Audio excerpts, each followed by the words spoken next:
आज की YouTube video में हम बात करेंगे कि जब हम इंटरनेशनल फ्लाइट बुक करते हैं पहली बार तो हम कैसे पैसे बचा सकते हैं, कौन कौन सी वेबसाइट्स होती हैं जिनका यूज़ करके हमें फ्लाइट बुक करनी चाहिए। अगर आप मेरी तरह ट्रैवल करना चाहते हो, world travel, India travel, domestic या इंटरनेशनल फ्लाइट बुक करना चाहते हो तो ये वीडियो जरूर देखना। एक बिगिनर कैसे अपनी पहली फ्लाइट बुक कर सकता है वो तो मैं बताऊंगा, लेकिन अगर आप एक्सपीरियंस भी हो, अगर आपने पहले भी फ्लाइट बुक की है तो भी आप ये वीडियो जरूर देख सकते हो, क्योंकि इसमें हो सकता है आपको कोई नए तरीके आपको पता चल जाए जिससे कि आपके पैसे बच सके। अपनी पहली इंटरनेशनल फ्लाइट हम लोग बुक करते हैं तो सबसे पहले पॉइंट पे चलता हूँ कि कभी भी ये गलती मत करना कि आप अगोडा, गोआईबीगो, मेक माई ट्रिप, ऐसी जो वेबसाइट्स होती हैं जो एकदम बार बार उनकी एड्स आती हैं इंटरनेट पे, यूट्यूब पे या इंस्टाग्राम पे, तो उधर से डायरेक्टली फ्लाइट बुक मत किया करो, वरना वो आपको महंगी पड़ेंगी। कि वो ऐड वगैरह चला रहे हैं तो कहीं ना कहीं उसकी भी कॉस्टिंग वो आपके बजट में इंक्लूड कर लेंगे। सबसे पहले मैं आपको 4 ऐसी वेबसाइट बता रहा हूँ जिससे आप कंपेरिजन कर सकते हो, कि आप कंपेरिजन करने से हमें पता चलता है कि कौन सी वेबसाइट से हमें कम सस्ते में मिलेगी, कहाँ पर महंगी मिल रही है। तो हमें प्राइस अगर कंपेयर दिख जाए कि हाँ यार इधर पर हमें 10,000 की मिल रही है, इधर पर हमें 8,000 की मिल रही है, 2,000 का फायदा है इस वेबसाइट पे, तो इधर से बुक करेंगे ना हम लोग। तो सिंपल सा लॉजिक है। सबसे पहली वेबसाइट है स्काई स्कैनर। इसका आपने ऑब्वियसली नाम सुना होगा, कई सारे लोगों ने ऑलरेडी बताया वीडियो में। दूसरा जिसका नाम है वो है गूगल फ्लाइट्स। ठीक है, तो गूगल फ्लाइट्स से भी आप चेक कर सकते हो। तीसरा है कायाक। अगर आप इंटरनेशनल फ्लाइट वगैरह बुक करना है तो ये वेबसाइट पे आपको डील्स बहुत अच्छी मिल सकती हैं। और चौथा है मोमोंडो। ये बात बहुत ज़्यादा इंपॉर्टेंट है, ध्यान से सुनना। अभी 4 दिन पहले ही मैंने मलेशिया की, मैं अपना वर्ल्ड ट्रैवल शुरू कर रहा हूँ। मेरा ना, आपको अगर पता ना हो तो मैं इंडिया ट्रैवल ऑलरेडी कर चुका हूँ और अपना मैं वर्ल्ड ट्रैवल स्टार्ट कर रहा हूँ। और पहली बार मैंने खुद मलेशिया की टिकट बुक की है अपने लिए, ठीक है, फ्लाइट की। तो इसलिए उसी एक्सपीरियंस को मैं आपको इस वीडियो में बताऊँगा।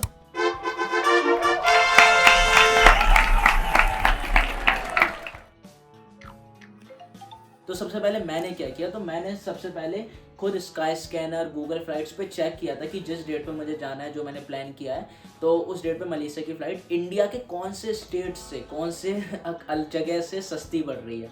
तो दिखाने के लिए मैं आपको बताता हूँ। जैसे सबसे पहले फ्रॉम में आपने डाल दिया इंडिया, और टू में आपने डाल दिया जहाँ पर आपको जाना है, कुआलालंपुर, और डेट आपने डाल दी, रिटर्न कब आना है वो भी आपने डाल दिया, और आपने सर्च कर दिया। तो इंडिया में जितने भी एयरपोर्ट्स हैंगे तो उन सब का प्राइस कंपैरिजन आ जाएगा। कोलकाता से सस्ती मिलती है, चेन्नई से सस्ती मिलती है, दिल्ली से सस्ती मिलेगी, जयपुर से सस्ती मिलेगी, बैंगलोर से मिलेगी, मुंबई से मिलेगी, कहाँ से मिलेगी तो आपको पता चल जाएगा। अगर बहुत ही ज़्यादा डिफरेंस आ रहा होगा ना तो आप उस स्टेट में जाके ट्रेन वगैरह से जाके या जिस भी तरीके से आपको जाना है उधर से जाके आप उधर से फ्लाइट ले सकते हो, सस्ती मिलेगी। तो देखो इधर पर विशाखापट्टनम से 6,450 रुपये, कोलकाता से 6,700, और चेन्नई से 8,000 की है, बेंगलुरु से 7,300 की है। तो ये डिफरेंस आपको पता चल गया है ना, कमाल की बात। मैंने जो पर्सनली बुक किया वो दिल्ली से किया है, क्योंकि वो मेरे इधर से पास पड़ता है तो वो ज़्यादा सही रहेगा। दूसरा कोलकाता से भी कर सकता था मैं, उधर पे 1-2 हज़ार का फ़र्क पड़ जाता, तो वो भी हम दिमाग में ले सकते हैं। तो समझ गए आपकी कंपैरिजन वाली जो 4 वेबसाइट्स मैंने बताई हैं आपको, Google flights, sky scanner, kayak और मोमोंडो, इन पे आप चारों पे आप जाओ, सर्च करो और देखो जिस भी, जहाँ से भी आपको फ़्लाइट लेनी है और जहाँ तक जाना है तो उसका कॉस्टिंग क्या आ रहा है, उसकी क्या प्राइस रेंज है, और जो आपको सही लगे वो आप कर सकते हो। और जहाँ आपको सही प्राइस में मिले, कम प्राइस में मिले, उधर पे आप अपना और ज़्यादा एक्सप्लोर कर सकते हो। और जो मैं आगे के पॉइंट्स बता रहा हूँ ना उन पे आप फोकस कर सकते हो। फिर उसके बाद दूसरे बहुत ज़्यादा इंपॉर्टेंट पॉइंट पे आता हूँ कि जो डेट्स है ना यार, उस पर थोड़ा फ्लेक्सिबल रहना। जैसे मैं अपना बताऊँ, सबसे पहले अभी आज कितनी तारीख है, आज 7 तारीख है, 7 फरवरी आज, ठीक है।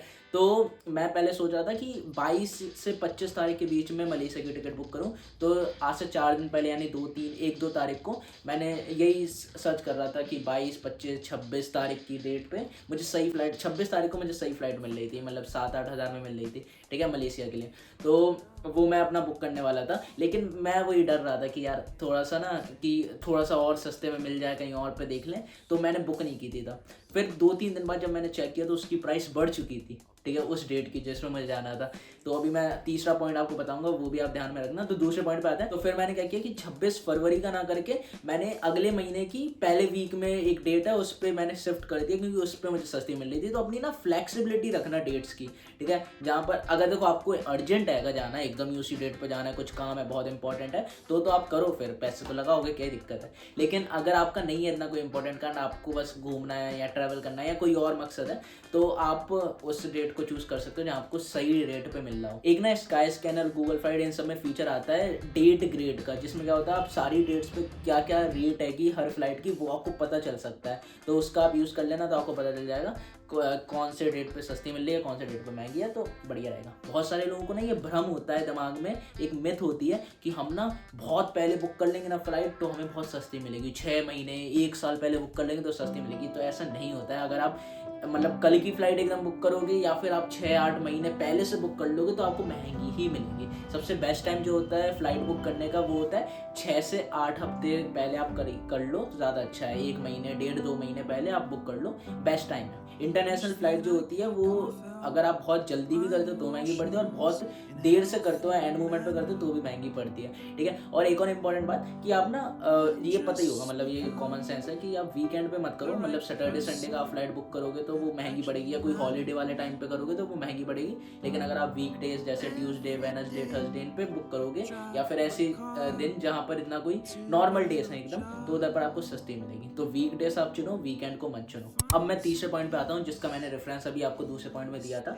या देखो प्राइस ना बढ़ जाता है जब क्या कहते हैं आप चेक करते हो उस डेट का, तो वो एक डायनेमिक प्रिंसिपल वर्क करता है एयरलाइंस की वेबसाइट पे, जिसपे वो ना प्राइस बढ़ा देते हैं, dynamic increase fair, dynamic fair ऐसा कुछ रहता है वो, ठीक है। तो आपको क्या करना है, इनकॉग्निटो मोड अपना ऑन करो, वीपीएन यूज़ करो, वर्चुअल प्राइवेट नेटवर्क, लैपटॉप या मोबाइल पे आप डाउनलोड कर लो, वीपीएन का यूज़ कर लो, और फिर उसके बाद इनकॉग्निटो मोड पे करो, और फिर आप चेक वगैरह करो तो ज़्यादा सही है। लेकिन ऐसी गारंटी नहीं है कि एकदम बढ़ेगा ही नहीं, फिर उसके बाद जैसे जैसे दिन पास आएंगे तो वो प्राइस भी बढ़ सकता है। तो ये हो जाता है, तो आप हो सके तो ज़्यादा बुक कर लो तो ज़्यादा अच्छा है। तो लेकिन फिर भी आप ना सेफ्टी के लिए इनकॉग्निटो मोड और वीपीएन का यूज़ करो। लैपटॉप में आप कंट्रोल शिफ्ट प्लस एन दबा दोगे तो आप इनकॉग्निटो चले जाओगे, ठीक है। और एक और इम्पॉर्टेंट चीज़ आप याद रख सकते हो कि आप ना बजट एयरलाइन जो है ना उनका यूज़ करो। जैसे मुझे मलेशिया जाना है तो एयर इंडिया ना सबसे सस्ते में देती है। एयर इंडिया हुआ, एयर एशिया हुआ, ये सस्ते में देती है इंटरनेशनल फ्लाइट, तो इससे आप जा सकते हो। अगर आपको थाईलैंड, वियतनाम वगैरह की फ्लाइट लेनी है तो इंडिगो हुआ, वेट जेट हुआ, उसका यूज़ कर सकते हो। और अपने ना बैगेज का भी आप बहुत ध्यान रखना। जैसे मैं अभी आपको अपना पर्सनल एक्सपीरियंस भी बताऊंगा, लेकिन बस पॉइंट्स खत्म हो जाए फिर उसके बाद मैं आपको अपना पर्सनल एक्सपीरियंस दिखाने वाला हूँ। अगर आप किसी प्लेटफॉर्म पे पहली बार बुक कर रहे हो फ्लाइट वगैरह, तो आपको ना डिस्काउंट्स वगैरह भी मिल जाते हैं, तो आप उनका भी यूज़ कर सकते हो। लेकिन आपको एक और इंपॉर्टेंट बात बताता हूँ, जितना आपको डिस्काउंट में पैसे बचते हैं ना, फिर वो कन्वीनियंस फीस लगा के ना उतने पैसे लग ही जाते हैं एट दी एंड। लेकिन हाँ ये है कि आपका डिस्काउंट मिल जाता है तो हमें अच्छा लगता है, तो डिस्काउंट का यूज़ कर लेना, डिस्काउंट कोड्स का। स्टूडेंट हो आप या फिर आप सीनियर हो, बहुत ज़्यादा सीनियर सिटीजन हो, तो आपको डिस्काउंट मिल जाता है। चौथे इंपॉर्टेंट पॉइंट पर चलता हूँ कि आप ना जैसे जो डायरेक्ट फ्लाइट होती है ना वो थोड़ी सी महंगी पड़ती है, लेकिन अगर एक बार का स्टॉप है बीच में कहीं पर, ले ओवर है जिसे बोलते हैं, तो वो सस्ती पड़ती है फ्लाइट। तो मान के चलो अगर आपको मलेशिया जाना है, आपको महंगी पड़ रही है फ्लाइट, तो आप ऐसा कर सकते हो कि आप थाईलैंड या लंकावी या सिंगापुर की फ्लाइट ले सकते हो, और फिर उधर से आप बस वगैरह से आप मलेशिया जा सकते हो। मतलब इस तरीके से कर सकते हो कि आप मतलब अगर डायरेक्ट फ्लाइट महंगी पड़ रही है जो आपको जाना है, तो आप ये भी तरीका अपना सकते हो जिससे आपको सस्ते में फ्लाइट मिले। एक इंपॉर्टेंट बात याद रखना कि आप ना क्रेडिट कार्ड का यूज़ कर सकते हो। अगर आपका क्रेडिट कार्ड है अच्छा खासा, तो आप ना आपको उस पर रिवॉर्ड्स भी मिलता है, 1% का कैशबैक भी मिलता है। तो बहुत सारी चीज़ें होती हैं, 10,000 की फ्लाइट है तो 1% का कैशबैक 100-200 रुपये मतलब मिल जाता है, तो वो भी आप देख सकते हो। तो ये सब चीज़ें आप ध्यान रखोगे ना तो आपको थोड़े से पैसे कम बचेंगे। अब मैं आपको ना थोड़ा लैपटॉप स्क्रीन पे दिखाता हूँ मैंने कैसे किया था, जिससे आपको थोड़ा सा ज़्यादा आइडिया होगा कि क्या हमें आपको करना है फ्लाइट बुक करते समय। तो अगर आपको मेरी स्क्रीन अगर दिख रही है तो मैंने ना इसका स्कैनर ओपन करके रखा है। ये इंडिया टू कुआलालंपुर की मैंने फ़्लाइट देख रहा हूँ। तो चलो मैं दिल्ली से देखता हूँ। ये अभी 9,000 की दिखा रहा है इस पर, ठीक है, ये ओपन हो रहा है। ये दूसरी देखो 8,725 रुपये एयर एशिया की मिल रही है। रात के 11:30 बजे, सुबह 7 बजे उतार देगी, डायरेक्ट फ़्लाइट है। यही मैंने बुक कराई है इसी में, एयर एशिया में, तो ये मुझे सही पड़ी थी। अब आपको क्या करना है, डेट का पहले देखना है। तो डेट आप क्या करो, अपना डेट देखो, ये कौन सी डेट पे आपको जाना है, मार्च में या फिर इधर ही जाना है। मैं चलो 12 मार्च का ये सेलेक्ट कर लेता हूँ डेट। और न्यू दिल्ली से कुआलालंपुर, एक अडल्ट इकोनॉमी क्लास में, ठीक है। तो ये देखो 8,800 रुपये में दिखा रहा है। ये एयर इंडिया 11,600। तो ये बट्टे कैर की देखते हैं 8,684, ठीक है। तो स्काई स्कैनर कोई अपन से पैसे नहीं लेता, तो ये चीज़ आप याद रख सकते हो। अब देखो कौन कौन सी वेबसाइट्स हैं जहाँ पर आपको सस्ते में मिल सकती है। तो देखो आपको दिख रहा होगा कि कौन कौन सी वेबसाइट्स हैं जहाँ पर आपको प्राइस मिल रही है। वो बजट एयर का है 8,857, फ्लाइट नेटवर्क का 9,400, हैप्पी फेयर्स, मेक माई ट्रिप का देखो 9,800 रुपये, गो आई बी गो पे 9,800। देखो कितनी महंगी मिल रही है इन वेबसाइट पे, बल्कि इन पे कितना सस्ता मिल रहा है, 1,000 का फ़र्क आ जाता है, ठीक है, बटिक एयर मलेशिया ये फ़्लाइट है नाम इसका। तो सबसे पहले हम देखो ये बजट एयर पे चलते हैं, सेलेक्ट पे गए तो हम इनकी वेबसाइट पे आ गए, बजट एयर। ये लोडिंग हो रही है, preparing to trip.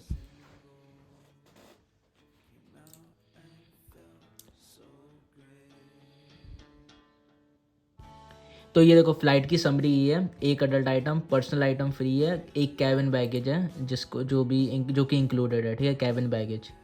Taxes, ticket का प्राइस 6,680 कुछ है, टैक्सेस वगैरह लग के 2,000 एक्स्ट्रा लग गए। और पेमेंट करना है आपको किससे, टिकट सर्विस। तो ये ना सब कुछ है इसमें, मतलब और अगर आपको महंगी टिकट करनी है या आपका बैगेज वगैरह ज़्यादा है तो आप ना इनको भी चूज़ कर सकते हो, ठीक है। कंप्लीट टिकट, ये टिकट वगैरह बहुत सारी चीज़ें हैं, ठीक है। आप देख लेना कौन सा आपको सही पड़ रहा है। तो ये टोटल पे जाओगे, आप अपनी पेमेंट वगैरह इधर से कर सकते हो। दूसरा मैं आपको अपना एक्सपीरियंस दिखाता हूँ। मैंने ना पर्सनली मेक माई ट्रिप से किया था, क्योंकि उस समय पे जब मैंने सर्च किया था तब मेक माई ट्रिप पे सस्ती मिल रही थी फ़्लाइट, ठीक है। अभी ये महंगी मिल रही है, बजट एयर पे मिल रही है अभी सस्ती, लेकिन उस समय मेक माई ट्रिप पे मिल रही थी। तो मैंने मेक माई ट्रिप से किया था। तो मैंने क्या किया था कि चेक इन बैगेज जो होता है ना, जैसे केबिन बैगेज 7 किलो का मिल रहा है मुझे, ठीक है, 7 किलो में, लेकिन सब सामान नहीं आएगा मेरा, तो मुझे पता था। और चेक इन बैगेज 0 दिया है, 0, तो यानी मैं सिर्फ 7 किलो का सामान ही लेके जा सकता हूँ, चेक इन के लिए नहीं है। तो मैंने 1,000 रुपये एक्स्ट्रा दिए थे, 1166 रुपये, 1166 पैसे ज़्यादा दिए थे। तो मेरा 20 किलो का चेक इन बैगेज मैंने एक्स्ट्रा करवाया था, ठीक है। और सीट्स मैंने चूज़ नहीं की थी क्योंकि उसके 1,000 रुपये एक्स्ट्रा लग रहे थे, तो वो पैसे और देने पड़ रहे थे।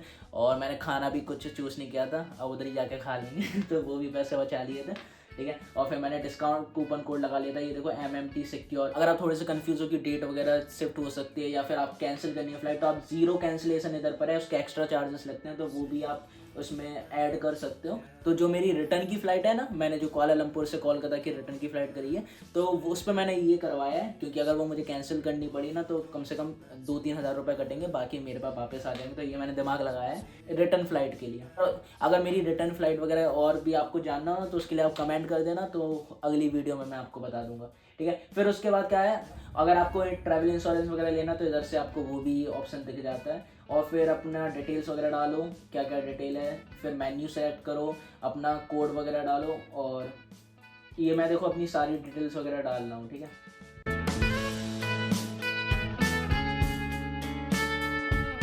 फिर मैंने अपना सीट और मील्स का सेलेक्ट किया था, तो मील्स तो मैंने कैंसिल कर दिया था, सीट भी मैंने कैंसिल कर दिया था कि मुझे चूज़ नहीं करनी भाई, जो देनी दे देना, पैसे फालतू में मुझसे एक्स्ट्रा मत लो। तो मेरी जो प्राइस आया था फ़्लाइट का, जिसमें 20 किलो का बैगेज इंक्लूडेड था, तो लगभग 10,700 रुपये कुछ था। हाँ, इतना सोचो, एक बार की फ़्लाइट सिर्फ इंडिया से जाने के लिए दिल्ली से कुआलालंपुर की 10,600-700 रुपये कुछ था।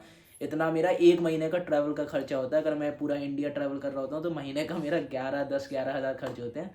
इतने में मेरी सिर्फ जाने जाने की फ़्लाइट हुई है। तो जब वर्ल्ड ट्रैवल करना हो तो खर्चे होने लगते हैं ये फ़्लाइट के। तो मेरी क्या कॉस्टिंग रही थी, लगभग 8,000 की फ़्लाइट हुई थी। 1,000 का उसमें वो हो गया था बैगेज वगैरह, और फिर कन्वीनियंस फ़ी, ये दुनिया भर के चोंचले मिला के वो 10,500, 600, 700 की कुछ पड़ी। और रिटर्न की भी मैंने की थी, उसके बारे में किसी और वीडियो में बताएंगे।